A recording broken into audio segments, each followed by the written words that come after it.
السلام علیکم۔ آج 4 دن گزر چکے ہیں مجھے اپنی ویڈیو پوسٹ کیے ہوئے اور گورنمنٹ سے اپیل کیے ہوئے۔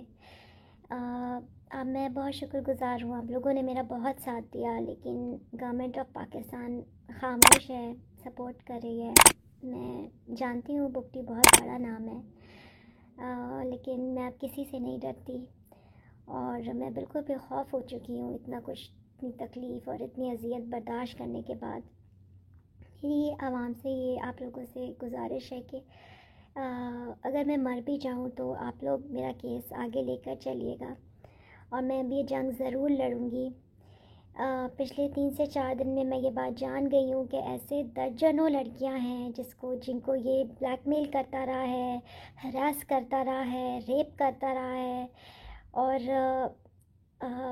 میرے پاس بہت سارے لڑکیوں کے میسیجز آئے جنہوں نے مجھے اپنے سٹوریز بتایا کہ اس نے کس حد تک ان کو اذیت پہنچائی۔ پہلے ان کو بلیک میل کیا، پھر ان کی بہنوں کو بلیک میل کیا، اور ایک فلیٹ میں اپنے لے کے جاتا تھا جہاں اس نے کیمراز انسٹال کیے ہوئے تھے، باتھ روم میں کیمراز لگائے ہوئے تھے، ہر جگہ اس نے کیمراز لگائے ہوئے تھے۔ یہ پہلے ان کے ویڈیوز بناتا تھا، اس کے بعد ان کو بلیک میل کرتا تھا کتنے عرصے۔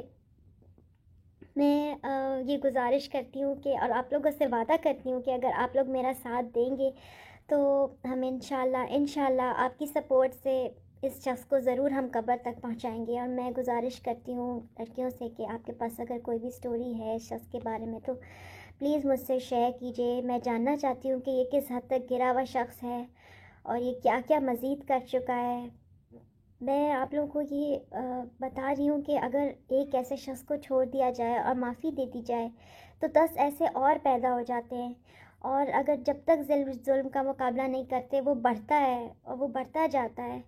اور آپ لوگ آج میرا ساتھ دیں گے تو آپ لوگوں کو بھی کل ایسے کسی شخص سے پالا نہیں پڑے گا، کیونکہ اس کو چھوٹ دینے کا مطلب ہے کہ اور ایسے لوگوں کو بڑھاوا دیا جائے کہ وہ آئیں اور ان کو کچھ نتیجہ نہ ملے، ان کو کوئی انجام نہ نکلے، تاکہ وہ مزید گھٹیا اور غلیظ حرکتیں کر سکیں، لوگوں کے بیٹیوں کی بہنوں کی زندگیاں برباد کر سکیں۔ پلیز میں اپیل کرتی ہوں جیسے آپ نے میرا ساتھ دیا ہے ایسے ہی میرا ساتھ دیتے رہیے۔ شکریہ۔